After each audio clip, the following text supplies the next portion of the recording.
On her wedding day, she was dressed in a strange wedding dress. The dress was so tight that she had difficulty breathing. Then, a maid secretly hid a small dagger in her dress. The girl was completely shocked. Nevertheless, the wedding rituals continued as if nothing had happened. A small cut was made on her palm and the prince's palm so that their blood would mingle. For a moment, the prince lovingly lifted her in his arms. She thought everything would be fine, but the next moment, he threw her into a deep ravine. The thick branches of the trees below slowed her down, saving her life. She cried out in agony, but hearing her cry, a huge dragon awoke. It spewed a terrible fire from its mouth. The girl ran with all her might. Then she saw a narrow crack between the rocks and immediately hid in it. Nevertheless, the fire burned her legs terribly. Then she remembers a small dagger hidden in her clothes. She cuts a piece of cloth and ties it to her burned legs. After walking a little distance, she sees a faint light. It's coming from small glowing insects. She carefully tucks the insects into her sleeve to help her find her way in the darkness. After a while, she finds a pond. She immediately goes to drink water, but the water tastes so foul that she can't drink it. Then her eyes fall on a large ice crystal hanging overhead. She stands beneath it and quenches her thirst with the melting drops. But then the ice crystal begins to melt rapidly. Just then, a dragon descends from above. To save her life, she runs into a cave. There are some words written on the cave walls. Seeing them, she wonders, were other girls trapped here before her?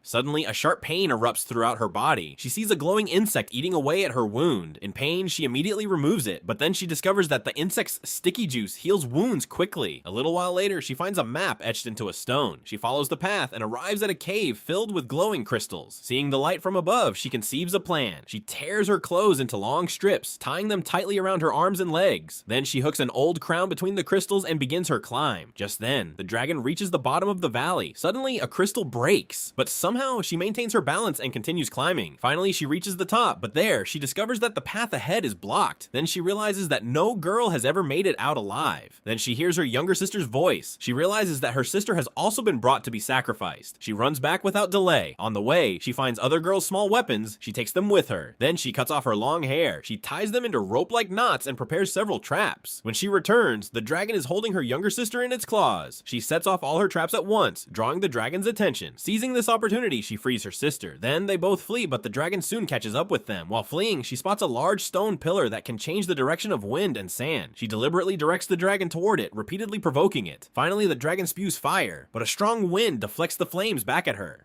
The dragon is severely burned by its own fire and falls to the ground. Yet it laughs and says, "Your blood smells like a king." Then the truth is revealed. In reality, the king had brutally killed the dragon's 3 children. Ever since, the dragon has hated humans. To save his own life, the king promised to sacrifice 3 girls every year, but he never sent his daughter. Innocent girls die every time.